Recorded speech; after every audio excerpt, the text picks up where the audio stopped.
Topic లోకి వెళ్దాం. Topic రాసుకోండి. అవకాశాలను ఆశీర్వాదంగా మార్చుకోవాలంటే ఏం చేయాలి? చాలా అవకాశాలు దేవుడిస్తూ ఉంటాడు. వాటిని ఆశీర్వాదాలుగా మార్చుకోవాలి. మన జీవితాల్లో అవి ఆశీర్వాదంగా మార్చబడాలి. మీ జీవితంలో ఆశీర్వాదంగా మార్చబడడానికి ఎన్నో అవకాశాలు మనుషులందరికీ దేవుడిస్తూ ఉంటాడు. వాటిని ఆశీర్వాదాలుగా ఎలా మార్చుకోవాలి? నీకు వచ్చిన అవకాశం అది నీ జీవితానికి ఆశీర్వాదంగా మారాలంటే 3 విధాలైన అవకాశాలు వస్తాయి. ఒకటి, దేవుడు మనిషికి ఇచ్చే అవకాశాలు. రెండవది, లోకం మనిషికి ఇచ్చే అవకాశాలు. మూడవది, సాతానుడు మనిషికి ఇచ్చే అవకాశాలు. ఏంటి, సాతాను కూడా అవకాశాలు ఇస్తాడా? Opportunities, yes. మరి ఈ లోకం కూడా కొన్ని అవకాశాలు ఇస్తుందా? ఎస్. మరి దేవుడిచ్చే అవకాశాలు ఏంటి? అవి నీకు ఆశీర్వాదంగా ఉంటాయి. దేవుడు మనకిచ్చే ఆశీర్వాదాలన్నీ కూడా ఆశీర్వాదంగానే మార్చబోతున్నాడు. ఒక్కొక్కటిగా చూద్దాం. కొందరి జీవితాల్లో దేవుడిచ్చిన అవకాశాలను వాళ్ళు ఎలా మార్చుకోగలిగారు. ఎఫెసీ పత్రిక 5:16 మీరు సమయమును పోనీక సద్వినియోగం చేసుకునండి. సమయాన్ని పోనివ్వకండి. సద్వినియోగం, సత్ అంటే మంచి, మంచికి వినియోగించుకోండి. సమయం పోనిస్తే వెళ్ళిపోద్ది, దాటిపోతుంది, తిరిగి రమ్మంటే రాదు. నిన్న పోయింది. నిన్నటి రోజున ₹1,00,00,000 నేను ఇస్తాను, నిన్న తిరిగి రాగలదా? రాదు. చెప్పండి, రాలేదు. నిన్నటిని మీరు తీసుకురాగలరా? తీసుకురాలేదు. ₹1,00,00,000 కాదు, 100 కోట్లు ఇచ్చినా పోయిన రోజు తిరిగి రాదు. అది ప్రధానమంత్రికైనా, రాష్ట్రపతికైనా, సామాన్యుడికైనా, రాజుకైనా, రిక్షా తొక్కునే వాడికైనా పోయిన రోజు తిరిగి రమ్మంటే రాదు. ఈరోజు ప్రపంచంలో ఉన్న ప్రతి వ్యక్తికి, అమెరికన్స్ అయినా, యూరోపియన్స్ అయినా, భారతీయులైనా, ఇండియన్స్ అయినా, మనందరికీ 24 అవర్స్ దేవుడిచ్చాడు. 24 గంటలు, ఒక దినానికి 24 గంటలు. గుర్తుపెట్టుకోవాలి, ఈ 24 గంటల్లో మనము ఏ విధంగా దాన్ని వాడుకుంటున్నామో అదే మన భవిష్యత్తును నిర్ణయిస్తుంది. ఈ సమయాన్ని వాడుకునే విధానాన్ని బట్టే రేపనే రోజు నువ్వు ఎటువంటి స్థితిలో ఉండబోతున్నావు, రేపు రాబోయే రోజుల్లో నువ్వు ఏ స్థితిలోకి చేరబోతున్నావు, ఎటువంటి ఆశీర్వాదాలను నువ్వు అడుగు పెట్టబోతున్నావు అన్నది ఈ రోజు వాడుకునే టైంను బట్టి ఉంటుంది. కొందరు ఎప్పుడు గతంలో జీవిస్తూ ఉంటారు. గతం అంటే గతించిపోయింది, పోయిన సంవత్సరం. ఆ గత సంవత్సరంలో నేను అలా బతికాను కదా, ఇలా ఉన్నాను కదా, ఆ తప్పుడు నిర్ణయాలు తీసుకోకుండా ఉన్నా బాగుండేది, అలా నేను చేయకుండా ఉన్నా బాగుండేది, వారితో నేను సహవాసం చేయకుండా ఉన్నా బాగుండేది, అయ్యో వారి మాట విని నేను నమ్మకుండా ఉన్నా బాగుండేది, అనవసరంగా డబ్బు ఇవ్వకుండా ఉంటే బాగుండేది, ఆ స్థలాన్ని కొనకుండా ఉంటే బాగుండేది, అడ్వాన్స్ ఇవ్వకుండా ఉంటే బాగుండేది, దానికి అప్లై చేయకపోతే బాగుండేది. ఇలాగా గతించిపోయిన వాటి గురించి చాలా తప్పుడు నిర్ణయాలు ఏవో జరిగిపోయి ఉంటాయి. వాటి గురించి ఆలోచిస్తూ ఈ రోజంతా వెళ్ళబుచ్చావంటే రేపటి కొరకు దేవుడు ఈ రోజునిచ్చాడు. రేపు రాబోయే రోజులు నువ్వు ఆశీర్వదించబడడానికి ఈ రోజునిస్తే ఈ రోజంతా నువ్వు వేస్ట్ చేస్తున్నావు. దేని గురించి? గతించిపోయిన దాని గురించి. కనుక గతంలో నువ్వు ఫెయిల్ అయ్యావా? జీవితంలో, వ్యాపారంలో, ఉద్యోగంలో, ఎగ్జామ్స్ లో, మ్యారేజ్ విషయంలో ఎక్కడ ఫెయిల్ అయినా, జీవితంలో ఎక్కడ ఫెయిల్ అయినా, ఫెయిలియర్స్ గురించి ఆలోచిస్తూ అక్కడ ఏడుస్తూ కూర్చోవద్దు. గతం గురించి నువ్వు ఎంత విచారపడినా ఆ గతం రాబోట్లేదు, ఆ సంవత్సరాలు ముందుకు రావు. కాబట్టి ఇక ముందుకు ఏం చేయాలి? గతించిపోయింది, గతం గతహ అంటారు. ఇక ముందుకు రాబోయే దినాల్లో నేనేం చేయాలి? మరి కొంతమంది చాలా తెలివిగా ఫ్యూచర్ గురించి ఆలోచిస్తూ ఉంటారు. నేను అలా అయితే బాగుండు, ఇలా అయితే బాగుండని. గాలి మేడలు అనండి, గాలి మేడలు, గాలిలో మేడలు కడుతూ ఉంటారు, ఊహించుకుంటూ ఉంటారు. రాబోయే దినాల్లోనే అలా అయితే బాగుండని. ఊహలు కూడా అధికంగా ఉపయోగపడవు. దేవుని బిడ్డల, గాలి మేడలు, పగటి కలలు కంటూ కూర్చోవద్దు. ఈ రోజును నువ్వు వాడుకుంటున్నావా? అయితే నువ్వు ఫ్యూచర్ గురించి ఆలోచించాలి, చింతపడద్దు. రేపటి గురించి చింతపడొద్దు అన్నాడు, కానీ రేపటి గురించి ఆలోచించొద్దని ప్రభు చెప్పాడా? చెప్పలేదు. ఏంటి చెప్పండి? చెప్పలేదు. చాలా మంది చింత, ఆలోచన ఒకటే అనుకుంటున్నారు. No, worry is different and planning and thinking is different. See, worrying is something that destroys you, but thinking and planning that helps you and develop you. దేవుని బిడ్డలారా, మీ జీవితంలో రాబోయే రోజుల్లోనే ఎలా ఉండాలి, ఏ విధంగా ఉండాలని ఆలోచించి అలాగే ప్లాన్ చేసుకున్నవాడు సఫలుడవుతాడు, మేలు పొందుకుంటాడు. కానీ నా బ్రతికి ఎలా ఉండబోతుందో, నా జీవితం ఎలా ఉండబోతుందో, వచ్చే రోజుల్లో కరువు కాటకాలు రాబోతున్నాయట, ఇంట్లో వాళ్ళ పరిస్థితి ఎలా ఉంటుందో, అనారోగ్యాలు వస్తాయేమో, బీపీ పెరుగుతుందేమో, షుగర్ పెరుగుతుందేమో, అది క్యాన్సర్ ఏమైనా రావచ్చేమో, ఇలాంటి భయాలతో ఉన్నవారు ఉన్న భవిష్యత్తుని, అంటే దేవుడిచ్చిన ఆయుష్ కంటే ముందుగానే ఈ లోకాన్ని వదిలేయడానికి రెడీగా ఉన్నారని అర్థం. అంటే దేవుడు మీకు ఆయుష్ పెట్టాడు, ఆ ఆయుష్ కంటే ముందే వెళ్ళిపోవడానికి చింత మీకు ఉపయోగపడుతుంది. Don't worry about your future. అందుకే 27వ సామెతలు అంటాడు, ఏ దినపు కీడు, ఏ దినాన్ని యొక్క కీడు ఆ దినం చాలు, రేపటి గురించి చింతపడొద్దు అన్నాడు. రేపటి గురించి ఏం చేయొద్దట? చింతపడొద్దు. రేపటి గురించి చింతపడే కొలది నీ జీవితం రోజు రోజుకి ఎదుగుతున్న చెట్టుని నరికినట్టు అవుతుంది. చింతను పక్కన పెట్టేయండి. చింత ఎదిగే చెట్టుకి ఒక పురుగు లాంటిది. ఆ ఆ పురుగు వచ్చింది అనుకోండి, ఆకులన్నీ పాడైపోతాయి, పూతంతా కొట్టేయబడుతుంది. అరే ఆ పురుగు రానివ్వకండి, ఆ చింతన రానివ్వద్దు. కానీ ప్లానింగ్ అంటే ఏంటి, థింకింగ్ అంటే ఏంటి? ప్రభు ఆలోచించమన్నాడు కానీ చింతపడొద్దు అన్నాడు. త్వరగా చెప్పండి. ఆలోచించవద్దు, గట్టిగా చెప్పాలి. చింతపడవద్దు, ఆలోచించమన్నాడు. మత్తయి సువార్త 6:34లో రేపటి గూర్చి చింతింపకుడి, రేపటి దినము దాని సంగతులను గురించి చింతించును. ఏనాటి కీడు ఆ నాటికి చాలును, ఏనాటి కీడు ఆ నాటికి చాలు.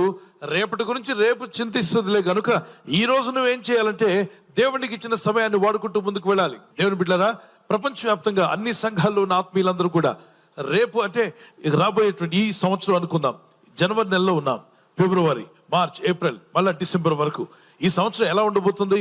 2 విధాలుగా ఉండబోతుంది. కొందరి జీవితాలకు చాలా ఇబ్బందికరంగా ఉండబోతుంది, కొందరి జీవితాలకు ఇది దీవెనకరంగా ఉండబోతుంది. కాబట్టి మీకు ఎలా ఉండాలనుకుంటున్నారు ఈ సంవత్సరం? మీకు దీవెనకరంగా, నేను అదే ఆశిస్తున్నాను. మీకు దీవెనకరంగా ఉండాలి, సంఘానికి దీవెనకరంగా ఉండాలి, దేవుని ప్రజలకు దీవెనకరంగా ఉండాలి. అవును ప్రభువా, ఈ సంవత్సరం నాకు దీవెనకరంగా ఉండాలని నేను ఆశిస్తున్నాను అన్న వారు చేయొచ్చండి. ఆశించడం తప్పలేదు. ఒకసారి గట్టిగా దేవునికి స్తోత్రం చెప్పండి. హల్లెలూయా. పనిలో పని అడిగేయండి, ప్రభువా ఈ ఇయర్ అంతా నాకు దీవెనకరంగా ఉండాలి. గట్టిగా చెప్పండి. రాబోయే సంవత్సరాలన్నీ కూడా నాకు సంఘానికి బ్లెస్సింగ్ గా ఉండుటకు సహాయం చేయము దేవా. ఆమేన్. నీతిమంతులు ప్రార్థన ఆయన వింటాడా? వింటాడు. నీతిమంతులు పడిపోయిన దేవుడు తిరిగి లేపుతాడా?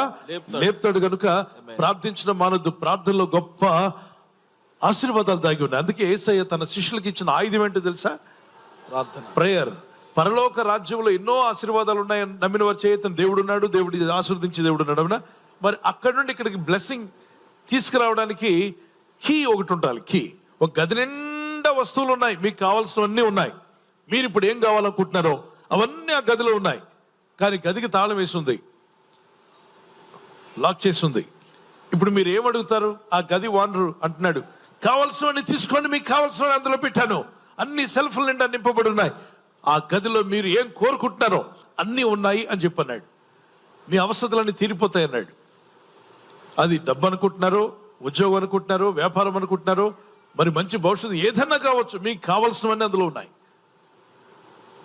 తీసుకోండి అన్నప్పుడు మీరు పరిగెడతారు. అందరూ, నాకు తెలుసు గది దగ్గర ఉన్నాయి, అందరూ పరిగెడతారు. అక్కడ దాకా వెళ్ళిన తర్వాత అక్కడ ఏమి లేదు, మీకు తాళం కప్ప ఉంది కానీ ఏమి లేదు, తాళం చేయలేదు. అందరూ వాళ్ళ ముఖం వీళ్ళ ముఖం చూస్తారు. చూసిన తర్వాత ఏం లేదు బ్రదర్, బెలూన్ నిండా గాలిది కొడితే ఏమైంది? మళ్ళీ వెనక్కి తిరిగి వస్తారు. అయ్యా మీరు అన్ని ఉన్నాయన్నారు కానీ ఏమేమి లేదు మాకు, తాళం చేయి ఇచ్చుంటే ఇప్పుడు కల్లా నేను లోపలికి వెళ్ళిపోయి ఉండేవాడిని, నాకివ్వండి నాకివ్వండి నాకివ్వండి అంటారు. అవునా కాదా? ఆయన తాళం ఇలా చేతిలో పట్టుకున్నాడు అనుకుందాం, తీసుకోండి అని. మీరంతా ఏం చేస్తారు చెప్పండి? చేయి చాపండి, చేయి చాపండి. Praise the lord. చేతిలో లాగేసుకోవడానికి నాకు నాకు నాకు ఏం అడుగుతున్నారు మీరంతా? ఏం అడుగుతున్నారు? గదిని అడుగుతున్నారా? గదిలో ఉన్న వస్తువులు అడుగుతున్నారా? ఏమడుగుతున్నారు? ఎట్లా చెప్పాలి? తాళం చేయి ఉంటే మీకు అన్ని అయిపోతాయా? అవును. ఆ తాళం చేయి కావాలి, ఆ కీ కావాలి. You need a key to unlock your blessings. దాచబడినటువంటి నిధులు నువ్వు తీసుకోవాలంటే నీకు తాళం చెవి అవసరమైంది. ఆల్ యువర్ బ్లెస్సింగ్స్, అన్ని ఆశీర్వాదాలు టు రిలీజ్, విడుదల చేయబడాలి, టు అన్లాక్ దాచబడినటువంటి we all need a key. మనందరూ కూడా తాళం చెవి అవసరమైనది. That is why Jesus Christ our Lord gave key to his disciples, to all of us. అందుకే ప్రభువైన యేసుక్రీస్తు ప్రభువారు తాళపు చెవిని శిష్యులైనటువంటి వారికి ఇచ్చారు. He said pray. ఆయన చెప్పాడు ప్రార్థన చేయి. Pray that you will receive. ప్రార్థన చేస్తే నువ్వు పొందుకుంటావు. Pray till you receive. ప్రార్థన నువ్వు పొందేంత వరకు చేస్తూ ఉండు. Pray without cease. ఎడతెగక ప్రార్థన చేయి. Pray continually. విసుగక ప్రార్థన చేయి. Pray in the Holy Spirit. పరిశుద్ధాత్మలో ప్రార్థించు. Pray with the team. సమూహంగా ప్రార్థన చేయి. Pray with the church. సంఘముగా ప్రార్థన చేయండి. Prayer is the key. ప్రార్థన తాళపు చెవి. Unlock all your blessings from heaven. If you believe it, clap your hands and praise the Lord. పరలోక ఆశీర్వాదాలు పొందడానికి తాళపు చెవి ప్రార్థనని నమ్మితే దేవునికి స్తోత్రం చెప్పండి. Hallelujah. Hallelujah. So God will answer your prayers when you have faith. విశ్వాసంతో నువ్వు ప్రార్థన చేసినప్పుడు దేవుడు నీ ప్రార్థనలకు జవాబిస్తారు. So look into some of the scriptures. I want to put it on the screen. కొన్ని వచనాలు మనం ఈ సమయంలో స్క్రీన్ లో చూద్దాం. అవకాశాలను ఎలా వాడుకున్నారు త్వరగా చూద్దాం. దేవుని ప్రజలు, Noah used opportunity to escape God's wrath. దేవుని ఉగ్రతను తప్పించుకోవడానికి ఏం చేశాడట? గట్టిగా చెప్పండి. దేవుని ఉగ్రత తప్పించుకోవడానికి దేవుడిచ్చిన అవకాశాన్ని వాడుకున్నాడు. దేవునికి మహిమ కలుగును గాక. ఆమేన్. దేవుడిచ్చే అవకాశాలను మనం వాడుకోవడానికి నోవా ఏం చేశాడంటే, దేవుడు చెప్పాడు పెద్ద ఉగ్రత రాబోతుంది నాయన, పెద్ద ఉగ్రత రాబోతుంది, మానవులందరూ పోతారు. అవునా దేవా? తుడిచిపెట్టుకుపోతారు. అవునా? అంత ఘోరంగా రాబోతుందా? అవును.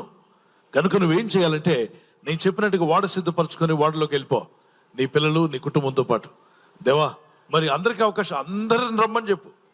వాళ్ళు వస్తే వాళ్ళని కూడా చేర్చుకో, వాళ్ళు రాకపోతే వాళ్ళ కర్మ అని అనలేదు కానీ దేవుడు, రాకపోతే వాళ్ళ ఇష్టం. అయితే ఈయన చెప్పాడు, వాడ పనిచేసేవాడు కూడా చెప్పాడు, రేయ్ పెద్ద వాడ కడుతున్నా, ఎందుకో తెలుసా? జలప్రలయం రాబోతుంది. మానవులలో మొట్టమొదటిగా వాడ కట్టడం ఎవరికీ రాదు. అసలు వాడ అనేటువంటిది ఇలా ఉండాలి, నీటిలో తేలాడేటువంటిది ఉంటుంది. వెజల్స్ ఈరోజు మనం చూస్తున్నాం, బిగ్ బిగ్ షిప్స్ మనం చూస్తున్నాం. ద ఐడియా, నమూనా మొట్టమొదటిగా మానవ జాతికి ఎవరిచ్చారు అంటే, అంత బరువైన, ఎంత బరువైనా సరే, ఎంత బరువైనా సముద్రపు నీటి మీద తేలుకుంటూ వెళ్ళిపోగలిగేటువంటి చిన్న రాయేస్తే పుడుక్కును మునిగిపోద్ది. ఏంటి చెప్పాలి? రాయి. సముద్రంలో కానీ, హుసేన్ సాగర్ లో కానీ, ఆర్కే బీచ్ లో కానీ, లేదంటే కృష్ణా నదిలో కానీ చిన్న రాయి ఇసరండి ఏమవుతుంది? మునిగిపోతుంది. గట్టి చెప్పాలి, మునిగిపోతుంది. కానీ వందల కొలది కార్లు, వందల కొలది టన్నుల కొలది కంటైనర్స్, ఎంతో బరువైనటువంటి వస్తువులన్నీ ఒక ఓడలో పెట్టి ఈ చివరి దాకా ఉన్న ఓడ ఏం చేస్తుంది? తీసుకువెళ్తుంది, తేలుకుంటూ వెళ్తుంది. అరే ఎంత అద్భుతం అండి ఇది! దీనికి నమూనా మొట్టమొదటిగా ఎవరు ఇచ్చారు? ఈ బైబిలే ఇచ్చింది. దేవునికి స్తోత్రం కలుగును గాక. హల్లెలూయా. ప్రపంచంలో బైబిల్ నేర్పిన అద్భుతాలు ఎన్నో ఈ రోజు మానవులు వాడుకుంటున్నారు. మనిషి గాలిలో పైకి ఎగురుతాడని చెప్పింది ఈ బైబిలే. అప్పుడు విమానాలు లేవు, హెలికాప్టర్స్ లేవు, ఎగురుకుంటూ వెళ్ళగలిగేటువంటి, రెక్కలు చాపి పైకి ఎగిరేటువంటి గ్రద్దవలే మానవులు ఎగురుతారని చెప్పన్నాడు. ఎగ్జాక్ట్ గా ఆ వచనం చూసి ప్రయత్నం చేయగా రైట్ బ్రదర్స్ అనేటువంటి వాళ్ళు, 4వ తరగతి ఫెయిల్ అయిన వాడు ఆ బైబిల్ వాక్యాన్ని చర్చిలో విన్నాడు. ఇలాగే చర్చికి తీసుకెళ్లాడు వాళ్ళ నాన్న. ఒరే రండిరా, చర్చికి రండిరా, వాక్యం విని బాగుపడండిరా అని చెప్పి ఇద్దరిని పట్టుకెళ్ళాడు, మెడబట్టుకుని తీసుకెళ్లాడు చర్చిలోకి. ఆ రోజుల్లో అందరూ చర్చికి అటెండ్ అయ్యేవాళ్ళు. తర్వాత రోజుల్లో అన్ని వచ్చిన తర్వాత వదిలేశారు అమెరికన్స్. ఎందుకంటే దేవుణ్ణి పక్కన పెట్టారు. ఎందుకు? ఆశీర్వాదాలు ఎక్కువైపోయాయి, దీవెనలు ఎక్కువైపోయాయి. బాగా నీకు అనుకున్నవన్నీ వచ్చేస్తే, ఉదాహరణకు మీరే ఇంటికి ఇక్కడ ప్రార్థనకు బయలుదేరి వద్దాం అనుకున్నప్పుడు 10 కోట్లు తెచ్చి ఎవరన్నా మీ ఇంటికి మీ చేతికి ఇచ్చుంటే వచ్చి ఉండేవాళ్ళ, ఆగిపోయి ఉండేవాళ్ళ? నిజం చెప్పండి, నిజం చెప్పాలి, అబద్ధం ఆడొద్దు. నిజంగా 1 కోటి రూపాయలు మీ చేతికి ఇచ్చి ఒక బ్యాగ్ నిండా డబ్బు, ఇది జాగ్రత్త మీకోసం ఇస్తున్నాను, పంపించారు ఎవరో వాడుకోండి అని ఎవరన్నా మీకు చెప్తే ఎంత ఎంత ఎంత 1 కోటి రూపాయలు అన్నారనుకోండి. 1 కోటి రూపాయలు అంటే ఎంతే అంటే అదేనండి 100 ఏంటి 100 లక్షలు 100 లక్షల. అయితే ఈరోజు ప్రార్థనకి వెళ్ళొద్దు, దాన్ని జాగ్రత్తగా పెట్టి ఏం చేయాలి? లెక్క పెట్టాలి. డబ్బు మనిషిని ఆపేస్తుంది, ప్రార్థనకు రానికుండా డబ్బు మనిషిని ఆపేస్తుంది. దేవుని బిడ్డలారా, అపవాది ధనం ఇచ్చి నిన్ను దేవుని యొద్దకు వెళ్లకుండా ఆపడానికి ప్రయత్నం చేస్తున్నాడు. నీకు ధనం ఎంతైనా ఇస్తాను, యేసు యొద్దకు వెళ్ళొద్దు, రక్షకుడిని నమ్మొద్దు, ప్రభుని ఆరాధన చేయొద్దు, వాక్యం చదవద్దు అంటున్నాడు. ఎందుకో తెలుసా? నీవు ఆ దేవుని వాక్యాన్ని చదివి నమ్మి ప్రార్థిస్తూ ఉంటే ఏదో ఒక రోజు ఎంత కోటేశ్వరుడని ఈ లోకంలో చావక తప్పదు, ఎంత గొప్ప ధనవంతులని ఈ లోకాన్ని విడవక తప్పదు, పుట్టినవాడు గిట్టక తప్పదు. కన్ను మూసినప్పుడు నీవు దాచుకున్న ఏ 1 కోటి రూపాయలు కానీ కోట్లు కానీ ఏవి మన వెంట రావని అపవాదికి తెలుసు. అప్పుడు నీవు దేవుని ఎద్దుకు వెళ్ళాలంటే నువ్వు చేసిన పాప భారమంతా నీ ఆత్మలో ఉండి పాప మరకల చేత, పాపములు చేత చనిపోయిన ప్రతి ఒక్కడు పాతాళానికి ఏడవబడతాడు. అక్కడ అగ్ని ఆరదు, పురుగు చావదు. అక్కడ నీ ఆత్మ ఏడుస్తూ దుఃఖపడుతూ, అయ్యో దేవా, నేను బతికుండగానే పాపాలు ఒప్పుకుని ఉంటే బాగుండేదే, నేను బతికుండగానే ఆ పరమందున్న దేవునితో సమాధాన పడి ఉంటే బాగుండేది, నా అన్న పైనకి వెళ్ళాడు, నా చెల్లి పైకి వెళ్ళింది, మా పాస్టర్ గారు పైన ఉన్నారు, మా బంధువులు చాలా మంది ప్రార్థనలో ప్రభువును నమ్ముకుని ప్రార్థించి పైకి వెళ్ళారు, వారు నాకంటే లోకానుసారంగా జీవించిన వాళ్ళే, కానీ మారు మనసు పొందారు, వారు మనసు మార్చుకున్నారు, తిరుగుబోతులు మారారు, తాగుబోతులు మారారు. నేను కూడా అలా మారిన తర్వాత కన్ను మూసుంటే బాగుండే. చనిపోయిన ప్రతి ఒక్కడు వారి ఆత్మ ఇలాగే ఏడుస్తుందట. లూకాసు వార్త 16వ అధ్యాయము 18వ వచనం నుండి 20వ వచనం వరకు, every rich man who die without God, without salvation, they cry in hell fire like this. Oh, నాకు అవకాశం లేదా? అయితే నాకు 5గురు అన్నదమ్ములు ఉన్నారు, వారికైనా అవకాశం ఇవ్వండి. నాకు అవకాశం లేదా? మొట్టమొదటిగా అడుగుతాడు అతను, నన్ను రక్షించండి అంటే, లేదు నువ్వు బ్రతికున్నప్పుడు నువ్వు నమ్మలేదు, దేవుణ్ణి చేరలేదు, పాపాలు ఒప్పుకోలేదు, కానీ పాపం మీద పాపం చేసుకుంటూ వెళ్ళావు, పాపాల మీద పాపాలు, అపరాధముల మీద అపరాధములు చేసుకుంటూ వెళ్ళావు, కానీ వాటిని ఒప్పుకొని విడిచిపెట్టలేదు. కడుక్కోవడానికి ఇష్టపడలా, పాపాలు చేయడానికి ఇష్టపడ్డావు. ఈ చేసే బిజీలో నువ్వు చనిపోయావు. అదే పాపాలు కడుగుతానని ప్రభు పిలుస్తున్నావు, నువ్వు రాలా. నీ అతిక్రమాలు తీసేస్తానని చెప్పినా రాలా. What is sin? What is iniquity? Iniquity which is repeatingly you are doing, knowingly doing sin, that is called iniquities. The sin, knowingly, unknowingly, because of the influence you commit, that is sin. అంటే ఈ లోకంలో ప్రభు యొద్దకు రాకముందు అందరూ పాపులే, కానీ ప్రభు యొద్దకు వచ్చిన తర్వాత వాక్యం తెలుసుకున్నాక, బైబిల్ తెలుసుకున్నాక చేసే పాపాలు ఉంటాయి, వాటిని పాపముల కంటే కూడా అతిక్రమాలు అంటారు. చెప్పండి, అతిక్రమాలు. ఏంటి చెప్పాలి? అతిక్రమాలు. అతిక్రమించడం. పొరపాటు వేరు, అతిక్రమణ వేరు. చూడండి, ఒక 4 రోడ్ల జంక్షన్ లో సిగ్నల్ లైట్స్ ఉన్నాయి. సిగ్నల్ లైట్స్ ఉన్నప్పుడు ఒక పల్లెటూరు నుండి వచ్చిన అతను ఆ సిగ్నల్ లైట్స్ ఏం తెలియదు దానికి, వెంటనే లైట్లు, రెడ్ లైట్ ఉండగానే దాటేశాడు, ఎడ్ల బండి వేసుకుని వెళ్ళిపోతున్నాడు. కానిస్టేబుల్, ఏంటి సార్ ఎందుకు ఆగమన్నారు? ఏంటి రెడ్ లైట్లో వెళ్తున్నాం? రెడ్ లైట్ ఏ లైట్ నాకేం తెలియదు, దారి కనబడింది వెళ్ళిపోతున్నా. మా ఎద్దులు షో అన్నాను, అవి కదిలాయి. అప్పుడు దాన్ని ఏమంటారు? పొరపాటు. అనండి గట్టిగా, పొరపాటు. అదే చదువుకున్న నీవు, ఉద్యోగం చేస్తున్న నీవు, పట్టణంలో ఉంటున్న నీవు, రెడ్ లైట్ ఉన్నప్పుడు కూడా కార్ స్టార్ట్ చేసి ముందుకు తీసుకెళ్ళాకు, కానిస్టేబుల్ ఆపినప్పుడు, సార్ సారీ సార్ నాకు తెలియదు సార్ అంటే, బయటికి రా సార్, నీకు చూపిస్తాం సార్, నీ మీద నీకు ఫైన్ వేస్తాము, అప్పుడు నీకు తెలుస్తుంది. సారీ భరించు. అదే ఒకసారి ఫైన్ కడితే రెండోసారి మీరు కట్టుకుంటారు, తెలుస్తుందండి అని చెప్పి అంటాడు.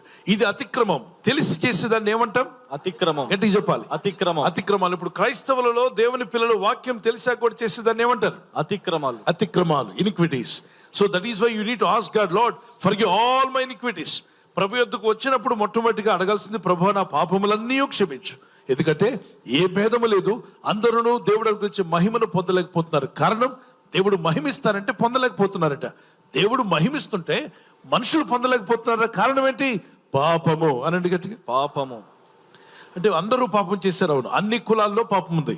ఈ రోజుల్లో పెద్ద కులం, చిన్న కులం అని చెప్పుకుంటున్నారే, ఏ కులంలో అబద్ధాలు లేవో నాకు చెప్పండి, ఏ కులంలో మోసం లేదో నాకు చూపించండి, ఏ కులంలో చెడు చూపులు లేవో నాకు చెప్పండి, ఏ కులంలో అసూయ లేదో, క్రోధం లేదో, మత్సరము లేదో, మరి ఏ కులములో హేళన, దూషణ ఇవన్నీ లేవో నాకు చూపించండి. అన్ని కులాల్లో కూడా అసూయ, క్రోధం, మత్సరం, కామ, క్రోధ, మద మత్సరాలు ఉన్నాయా లేవా? ఉన్నాయి. ఏంటి చెప్పాలి? ఉన్నాయి. అంటే అన్ని కులాల్లో కూడా ఏముంది? పాపము అని కేకవేయండి. అన్ని కులాల్లో ఏముంది? పాపం ఉంది. కాబట్టి కులాలతో మనకి ఏ విడుదల రాదు. ఏ కులం కూడా మన పాపాలు కడగలేదు. ఎందుకంటే కులంలో కూడా ఏం కూర్చుంది? పాపం ఉంది. గట్టిగా చెప్పాలి, పాపం కూర్చున్నప్పుడు పాప కులం నిన్నెలా కడుగుతుంది? కాబట్టి ఈ లోకానికి చెందని వాడు ఒకడు రావాలి ఈ భూమి మీదకి. ఆయన పరమందున్న దేవుడు ఒక్కడే పరిశుద్ధుడు. కాబట్టి మానవ రూపం తీసుకుని భూమి మీదకి వచ్చాడు. ఎందుకు అంటే నిన్ను నన్ను మనకు అంటుకున్న పాపాలు, మన ఆత్మ మీద ఉన్న పాపపు మరకలు కడిగివేసి మనల్ని పరలోకానికి అర్హులుగా చేయడానికి, మనల్ని పరలోకానికి వారసులుగా చేయడానికి మనం అక్కడికి వెళ్ళాలట. ఆయన ఎందుకు వచ్చాడంటే మిమ్మల్ని నేను అక్కడ తీసుకెళ్ళాలి, ఆ ఊరు నేను చూపించాలి మీకు అంటున్నాడు. ఎలా వెళ్తాం ప్రభువా? ఈ దేశం నుండి మరో పక్క దేశానికి వెళ్ళడానికి వీసా కావాలంటున్నాడు. అవును, దుబాయ్ వెళ్ళాలంటే వీసా కావాలి, సింగపూర్ వెళ్ళాలంటే వీసా కావాలి, ముందుగా అప్లై చేసుకోవాలి, వీసా స్టాంపింగ్ జరగాలి.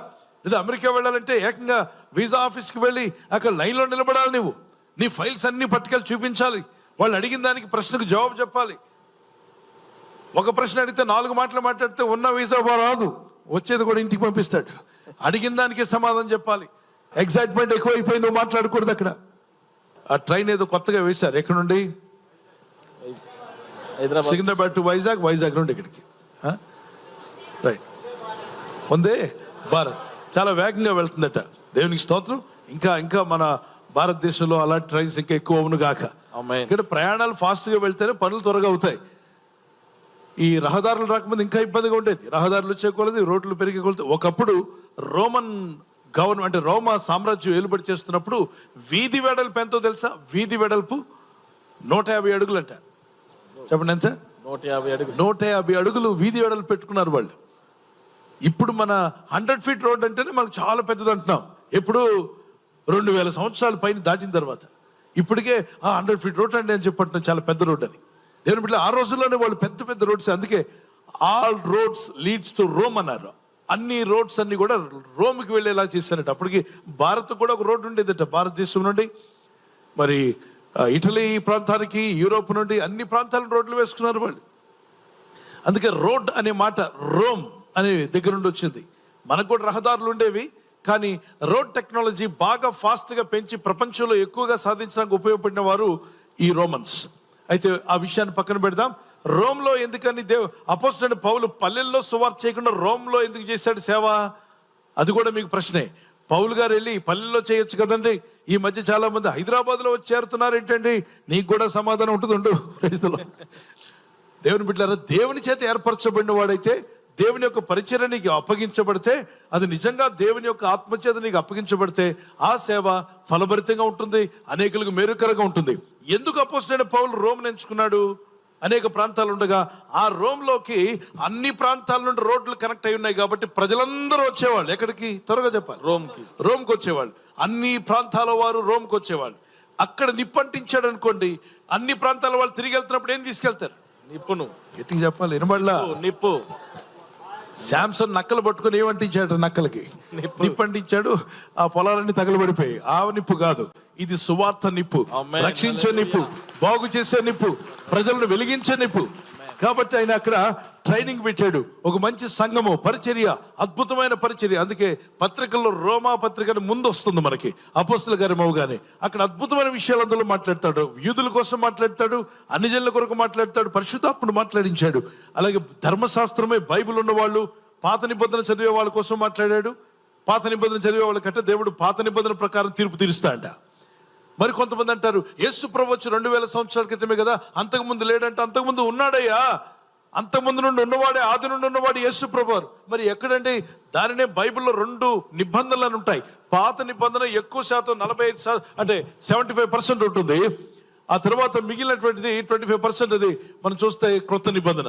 అంటే పాత నిబంధనలో ఎక్కువ శాతము ఆది నుండి సమస్తము సృజించబడింది. భూమి, ఆకాశము, సూర్యచంద్ర నక్షత్రములు, మానవ జాతి, జంతు శాస్త్రము, మరి ఆకాశ పక్షులు, ఈ సమస్తము ఎలా కలిగిందో ఆది కాండము నుండి మనకు కనిపిస్తుంది. అదంతా కూడా దేవుడైన ప్రభువు ఉండి జరిపించాడు. ఆ దేవుడే మానవ రూపిగా క్రొత్త నిబంధనలో మత్తయి సువార్తలో మానవ రూపం తీసుకుని వచ్చాడు. అప్పుడు కొందరు అంటారు, అయితే దేవుడు పైన లేడా, కిందకు వచ్చాడా? కింద లేడా, పైనకి వచ్చాడు? నీకున్న బుర్రతో ఇంత బుర్రతో అనండి, ఎంత బుర్రతో రేపేమవుతో చెప్పగలవా నువ్వు? ఏంటి చెప్పు? చెప్పలేదు. సైంటిస్ట్ చెప్తాడా? చెప్పలేడు. ఇంత బ్రెయిన్ తో రేపేమవుతో చెప్పలేవు. నీ భర్త మైండ్లో ఏముందో నీకు అర్థం కావట్లా, నీ భార్య మైండ్లో ఏముందో కూడా నీకు అర్థం కావట్లా, పిల్లల మైండ్లో ఏముందో కూడా అర్థం కావట్లా. ఏంటి చెప్పాలి? అర్థం కావట్లా. అంటే ఏదో అనుమానాలు పెట్టుకోకండి బాబు, విషయాలు వాళ్ళు చెప్తే గారు మీకు తెలియట్లా. సో దేవుని బిడ్డలారా, ఈ చిన్న బ్రెయిన్ తో దేవుడు చేసే కార్యాలు గ్రహించలేడట మానవుడు. మానవులకి దేవుడు శాశ్వతమైన జ్ఞానం కొంత ఇచ్చాడు, కానీ దేవుడు చేయుచున్న కార్యములను ఛేదించగలిగి ఇది అని చెప్పడానికి మానవ జ్ఞానం సరిపోదని బైబిల్లో రాయబడింది. ప్రసంగిలో అంటే 2700 సంవత్సరాల క్రితం రాయబడిన విషయం చెప్తున్నాను చూడండి. దేవుడు జరిగించినదంతయు నేను కనుగొంటిని. ప్రసంగి 8వ అధ్యాయము 17వ వచనం. అందరూ గుర్తుపెట్టుకోండి. ఎవరైనా కొందరు అనొచ్చు, దేవుని కంటే ఎక్కువ జ్ఞానం ఉందని. అటువంటి వాడికి చెప్పండి ఈ మాట. 8:17 వచనం చదవాలి. దేవుడు జరిగించినదంతయు నేను కనుగొంటిని, మరియు సూర్యుని క్రింద జరుగు క్రియలు మనుషులు కనుగొనలేరనియు, అవును, కనుగొనవలనని మనుషులు ఎంత ప్రయత్నించినను వారు కనుగొనట లేదనియు, మనుషులు ఎంత ప్రయత్నించినా వారు కనుక్కోలేకపోతున్నారనియు, దాన్ని తెలుసుకొనవలనని జ్ఞానులు పూనుకొనినను, తెలుసుకోవాలని నాసా శాస్త్రజ్ఞులు గాని, సైంటిస్టులు గాని, అలాగే భూమి మీద ఉన్న మనవాళ్ళు గాని అందరూ గాని గ్యాదర్ అయిపోయి ఒక పెద్ద సభ, కాన్ఫరెన్స్ పెట్టుకున్నప్పటికీ కూడా వారైనా కనుగొనజాలరనియు నేను తెలుసుకుంటుని. వారు కూడా కనుక్కోలేరట. జ్ఞానులందరూ ఒక దగ్గరకు వచ్చిన, పిహెచ్డి చేసి ఉన్నా, డాక్టరేట్ చేసి ఉన్నా, గొప్ప గొప్ప జ్ఞానులు, సైంటిస్టులు, ఎన్నో పరిశోధనలు చేసుకున్న వారు కూడా ఒక దగ్గర కూర్చొని, పెద్ద UN లేకపోతే ఇంకేదైనా పెట్టుకుని కూర్చొని వాళ్ళు పరీక్షించిన దేవుడు చేసే కార్యాలు కనుక్కోలేరట. అంటే మనుషులలో జ్ఞానులకు కూడా అందని జ్ఞానము దేవుని జ్ఞానం అన్నవారు. గట్టిగా దేవునికి స్తోత్రం చెప్పండి. హల్లెలూయా. అందుకే కదా మనిషి రేపేం జరగబోతుందో చెప్పలేకపోతున్నాడు. ఆ మధ్య భూకంపం వచ్చింది, ఎవరు ఊహించలా. మరి భూకంప టెక్నాలజీ మన దగ్గర ఉంది, అది వస్తున్నప్పుడు ముందే చెప్తుంది. సునామీ వచ్చింది, ఎంతో నష్టపోయాం, చాలా దేశాలు నష్టపోయాయి. శ్రీలంక అనేక ప్రాంతాల్లో ఆ సునామీ అటాక్ అవ్వడం వల్ల అనేక ప్రాంతాలు నష్టపోయాయి. మరి ముఖ్యంగా జపాన్ అయితే ఉన్నవన్నీ కొట్టుకుపోయినట్టుగా ఆ ప్రాంతాలు, సముద్ర తీర ప్రాంతం అంతా కూడా కొట్టుకుపోయింది. ఫ్లైట్లు ఎన్నో కోట్ల రూపాయలు లాస్ కలిగింది, వాళ్ళకి శవాలు అయిపోయారు, చాలా వరకు చాలా ఘోరమైన నష్టం కలిగింది. అగ్రదేశం అది. సునామీ వస్తుందని వాళ్ళకి తెలుస్తుంది, కానీ మనుషులు ఊహించకుండానే వచ్చి పడింది. అంతగా వస్తుందని ఊహించలేదు. దేవుని బిడ్డలారా, అన్నీ ఉండి కూడా మనుషుడు కొన్ని విషయాలు గ్రహించలేకపోతున్నాడు. ఇక్కడ వాక్యంలో అందరూ 2020 పెట్టుకున్నారు. ప్రతి ఒక్క మిషన్ అందరూ కూడా, అన్ని రాష్ట్రాల వాళ్ళు, మన దేశంలోని 29 రాష్ట్రాలు, మన దేశ నాయకులు, ప్రపంచ దేశ నాయకులు అందరూ కూడా విజన్ 2020 అన్నారు. చెప్పండి, గట్టిగా చెప్పండి. విజన్ 2020 అంటే ఏంటి? మేము అది చేయబోతున్నాం, ఇది చేయబోతున్నాం, అది రిలీజ్ చేయబోతున్నాం, ఈ ప్రాజెక్ట్ కంప్లీట్ అవుతుందని అందరూ గట్టిగా చెప్పుకున్నారు, ప్రగల్భాలు పలికారు. కొందరు నిజంగా ప్రయత్నాలు కూడా చేశారు. విజన్ 2020 వచ్చేస్తుంది అన్నారు. విజన్ 2020 రాగానే మనం ఎవరు ఊహించింది ఒకటి వచ్చి 2020 ఆడింది. ఏంటది?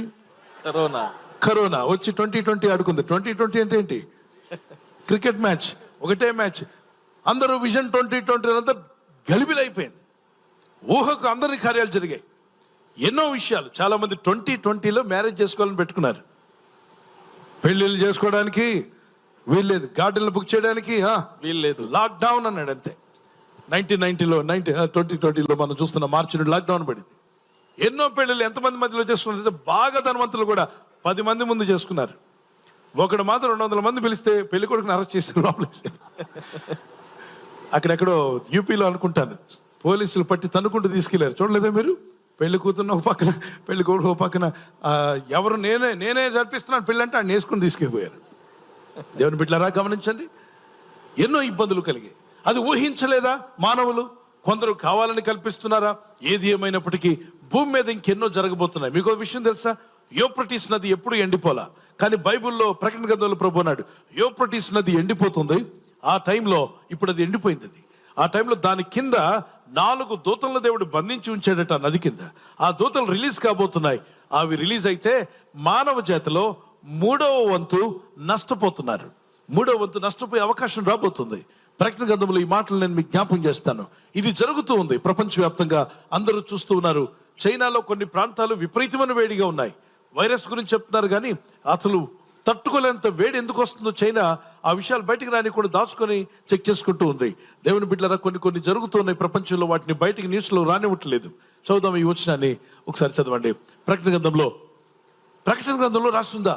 ఇప్పుడు యూఫ్రటీస్ నది ఎండిపోయే విషయం బైబిల్లో ప్రకటన గ్రంథంలో రాస్తుందా? అవును. మీకు ఒక విషయం తెలుసా? నాసా శాస్త్రజ్ఞులు ఈ బైబిల్లో ఉన్న ఆఖరి గ్రంథాన్ని మళ్ళా చదువుతూ పాయింట్ బై పాయింట్ చెక్ చేసుకుంటున్నారు. అది చెప్పినట్టే జరుగుతుంది ప్రపంచంలో. దేవునికి స్తోత్రం కలుగును గాక. వాళ్ళు అంటారు, ఎలా ప్రిడిక్ట్ చేశారండి? ఈ బైబిల్లో ఉన్న ఈ దేవుడు ఎలా ప్రిడిక్ట్ చేశారు? ఆయన సృష్టికర్తయ్యా, ఆయన దేవుడు. నాసా శాస్త్రజ్ఞులు కొందరు క్రైస్తవులు ఉన్నారు, కొందరు నాస్తికులు ఉన్నారు. నాస్తికుడేమో ఏది నమ్మడు, అంత మదర్ నేచర్ అంటాడు. కానీ వాళ్ళ కాళ్ళకు కూడా అడ్డుబండలు తగిలినప్పుడు అంతా బైబిల్ చదువుతున్నాడు. చదవండి ఒకసారి.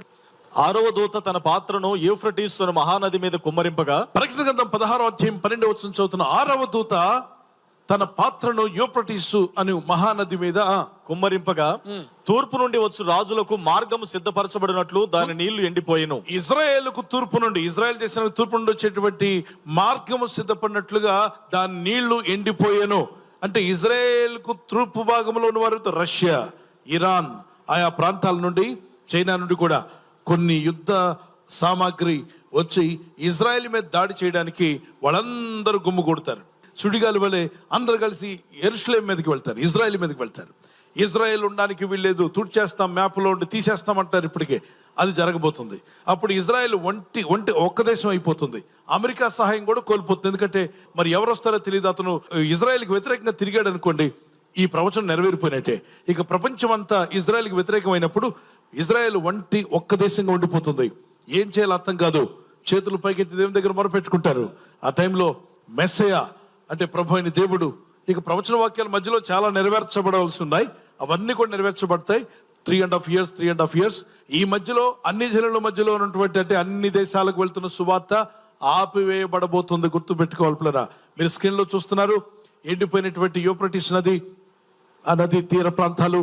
ఆ తర్వాత కొద్ది రోజుల తర్వాత మరి అది ఏం జరగబోతుందో, కానీ ప్రవచనం నెరవేరబోతుంది. అనండి గట్టిగా. ప్రవచనం నెరవేరబోతుంది. గట్టిగా చెప్పాలి, ప్రవచనం నెరవేరబోతుంది. ఆమేన్. అప్పుడు ఈ 4 దూతలు రిలీజ్ అవుతాయట. దాని కింద బంధించి పెట్టాడు దేవుడు. ఏ అక్రమాలు చేసే ఆ దూతలు వాటిని బంధించి పెట్టాడు. అవి రిలీజ్ అవ్వగానే భూమి మీదకి ఎంతో నష్టం కలగబోతుంది. మానవ జాతిలో చాలా మంది నష్టపోయే అవకాశం ఉంది. అవి ఎప్పుడో కానీ వచ్చే తీరుతుంది. ప్రవచనము నెరవేరి తీరుతుంది.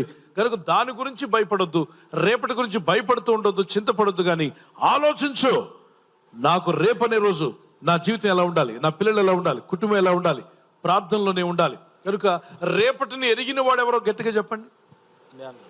రేపటి గురించి తెలిసిన వాడెవరు? దేవుడు. కొంచెం గట్టిగా. దేవుడు మాత్రమే. మనుషులకి ఏం తెలుసా? తెలియదు. కాబట్టి ఎవరు చేపట్టుకుందాం? దేవుని చెయ్యి. ఎవరు చేపట్టుకుందాం? దేవుని చెయ్యి. చెయ్యి చెప్పండి, చెప్పండి. యేసునాథా, యేసునాథా, రేపటి గురించి ఎరిగిన వాడు నీవే. రేపటి గురించి ఎరిగిన వాడు నీవే.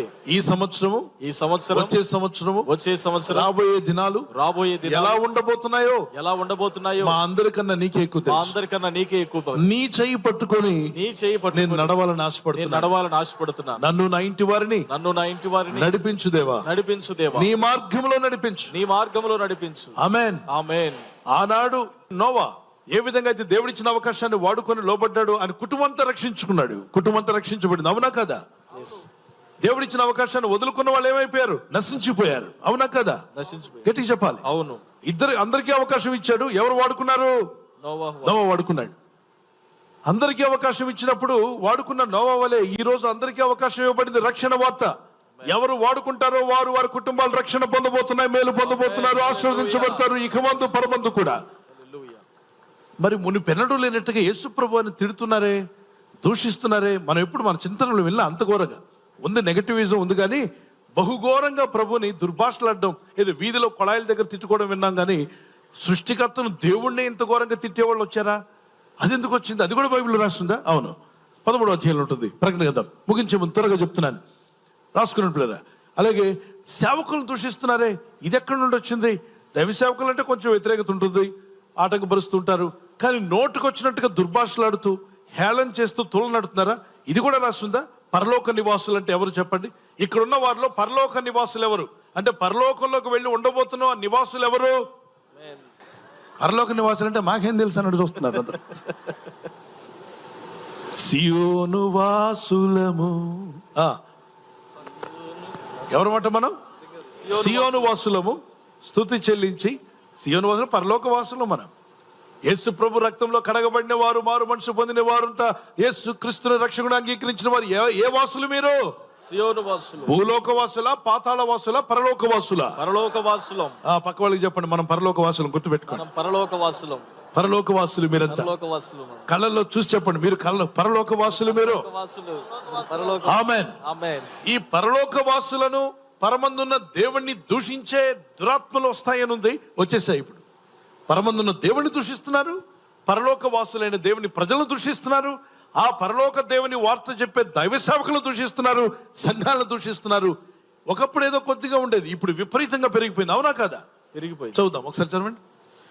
గనుక దేవుని దూషించుటకును, ఆయన నామమును, ఆయన గుడారమును, పరలోక నివాసులను దూషించుటకును అది తన నోరు తెరచెను. సాతానుడు నోరు తెరిచాడట. ఆ నోరు తెరిచి వాడు ఏజెంట్ల ద్వారా, ఎలాగో వాడికి బొంది లేదు కాబట్టి ఎవరో ఒక బొందిని వాడుకుంటాడు. ఎవరైతే వాడికి లోబడతారో వాళ్ళందరినీ నోటి నుండి మాట్లాడుతున్నాడు. ఏమని? నోరు తెరిచి ఏమని మాట్లాడుతున్నాడు? ఎవరికి విరోధంగా? కనుక దేవుని దూషించుటకును. ఈ రోజు దైవ దూషణ జరుగుతున్నదా? జరుగుతుంది. వినబడాలి గట్టిగా. జరుగుతుంది. యూట్యూబ్ లో, సోషల్ మీడియాలో దైవ దూషణ కనిపిస్తుందా? కనబడుతుంది. విపరీతమా? తక్కువ? విపరీతం. అసలు మును పెన్నడు లేదు. అసలు మనం భయం లేకుండా దూషిస్తున్నా. దేవుడు అంటే అస్సలు భయం లేకుండా పోయింది. అరే దేవుని కోపం వస్తుందని కొద్దిగానే భయపడేవాళ్ళు. ఇప్పుడున్న వాళ్ళు భయం లేకుండా నోటుకు వచ్చినట్టుగా దూషిస్తున్నారు. అంటే ఖచ్చితంగా ఇదిగో ఈ ప్రవచన లేఖనం ప్రకారంగా దెయ్యపాత్మలు వారిలో ప్రవేశించాయి. వారిలో ప్రవేశించబట్టి మానవుడు అసలు ఆ విధంగా దూషించలేడు. ఒక నరుడు పక్కవాడిని దూషించడానికి నోరు రాదండి. మనకు ఆ కోపం వస్తే తప్ప నోరు రాదు. మామూలు సహజమైన మనుషులు. మన కోపం వస్తే వాళ్ళని దీవించి ప్రార్థన చేద్దాం. దేవుణ్ణి దూషిస్తున్నారంటే ఖచ్చితంగా దైవపాత్మలు వారిలో ప్రవేశించాయి. తర్వాత ఇంకెవరిని దూషిస్తున్నారు? త్వరగా చదవాలి. దేవుని దూషించుటకును, ఆయన నామమును అంటే యేసుక్రీస్తు నామమును ఎక్కడ చూసినా దూషించేటువంటి పరిస్థితులు కనబడుతున్నాయా? అంటే ఖచ్చితంగా ఇదిగో ఈ ప్రవచనం లేకుండా నెరవేరుతుంది. దెయ్యపు దూతలు ప్రజల్లో ప్రవేశించే దురాత్మల అంధకార శక్తులు. తర్వాత ఆయన గుడారమును, ఆయన గుడారం అంటే పరలోకాన్ని, భూమి మీద ఉన్న సంఘాన్ని. సంఘాలకు వెళ్ళొద్దని, చర్చెస్కి వెళ్ళొద్దని ప్రార్థనలు చేస్తున్న దేవుని పిల్లలను, అలాగే పరలోకమును కూడా దూషిస్తున్న ఆయన గుడారమును, పరలోక నివాసులను దూషించుటకును అది పరలోక నివాసులు. దేవుని ప్రజలారా, పరలోక నివాసులు ఎవరో చేయొద్దని నేను చూడాలనుకుంటున్నాను. హల్లెలూయా. అన్ని సంఘాల్లో ఉన్నారా పరలోక నివాసులు? ఉన్నారు. మీరు పాతాళ నివాసులా, పరలోక నివాసులా? పరలోక నివాసులు. ఒక్కసారి గట్టిగా కేక వేసి నేను పరలోక నివాసులని కేక వేయండి. నేను పరలోక నివాసిని. ఆమేన్. ఆమేన్. ఎవరి రక్తం ద్వారా వెళ్తున్నాం పరలోకానికి? యేసు రక్తం ద్వారా. మనకి వీసా ఇచ్చింది ఎవరు? యేసయ్య. పాస్పోర్ట్ లో స్టాంప్ వేసింది ఎవరు? యేసయ్య. ఆమేన్. ఆమేన్. యేసయ్య లేకపోతే, పరిశుద్ధాత్ముడు లేకపోతే మనకి వీసా లేకుండా, ఎయిర్పోర్ట్ కి వెళ్ళి పాస్పోర్ట్ లేకుండా నేను అమెరికా వెళ్ళాలనుకుంటున్నాను, ఎక్కడికి వెళ్తా ఇంటికి పంపిస్తాడు. ఏ దేశానికి వెళ్ళడం కావద్దు, పాస్పోర్ట్ లేకుండా, వీసా లేకుండా భూమి మీద ఉన్న దేశానికి వెళ్ళడానికి అవట్లా. మరి పరలోకం వెళ్ళాలంటే యేసయ్య నీలో ఉండాలి, పరిశుద్ధాత్ముడు ఉండాలి, దేవుని వాక్యం కలిగి ఉన్నట్లయితే రండి రండి రండి రండి అని మిమ్మల్ని రెడ్ కార్పెట్ మీద తీసుకెళ్తారు. దేవునికి స్తోత్రం కలుగును. వెళ్ళేటప్పుడు ఫ్లైట్ లో ఏది మన సెక్యూరిటీ చెకప్ వెళ్తూ ఉంటాం కదా, వెళ్ళే టైంలో అక్కడ అన్ని స్కాన్ చేస్తారా లేదా చెప్పండి? చేస్తారు. తల నుండి కాలు వరకు ఇలా ఇలా చెక్ చేస్తుంటారు. ఇంతకుముందు ఇలా అంటే చేతులు ఎత్తే ఇలా చెక్ చేసేవాడు, ఇప్పుడు ఇటు తిరగమంటున్నాడు, వెనక కూడా తిరగమంటున్నాడు. వెనక చెక్ చేస్తున్నాడు, ముందు చెక్ చేస్తాడు. సిస్టర్స్ అయితే ఏకంగా గదిలో తీసుకెళ్లిపోతున్నారు. గదిలో తీసుకెళ్లి అక్కడ లేడీ కానిస్టేబుల్ ఏం చేస్తుంది? చెక్ చేస్తారు. ఆర్మీ వాళ్ళు చెక్ చేస్తున్నారు. ఏదన్నా ఇనప వస్తువు ఉందనుకోండి, టేం టేం టేం టేం టేం టేం టేం వస్తుంటుంది. ఏదో అరవండి, నాకు తెలియట్లేదు అరుపేంటో. ఎస్ ఏదో వస్తుంది, అరిచినట్టు మీ దగ్గర ఏదో ఉంది తీయండి అంటాడు. ఏమీ లేదండి బాబు అంటే, పెన్ ఉందా? ఉంది, తీసి పెట్టండి. ఫోన్ మర్చిపోయాను, బ్యాగ్ అంతా అక్కడ వేసాను. కుదరదు, ఫోన్లో కూడా చాలా ఉన్నాయి, తీసుకెళ్ళి అక్కడ పెట్టి. ఏంటి భూమి మీద మానవులు ఒక ఫ్లైట్ ఎక్కడానికి ఇంత స్కానింగ్ అవసరం అంటే, పరలోకం పోవడానికి నీకు స్కానింగ్ ఉండదా? ఖచ్చితంగా స్కానింగ్ ఉంటుందని వారు గట్టిగా దేవునికి స్తోత్రం చెప్తాం. హల్లెలూయా. హల్లెలూయా. హల్లెలూయా. కనుక దేవుని ప్రజలారా, భయముతో కాదు, యేసు రక్తము ద్వారా మనం వెళ్తున్నాం. దేవునికి స్తోత్రం కలుగును గాక. ఆమేన్.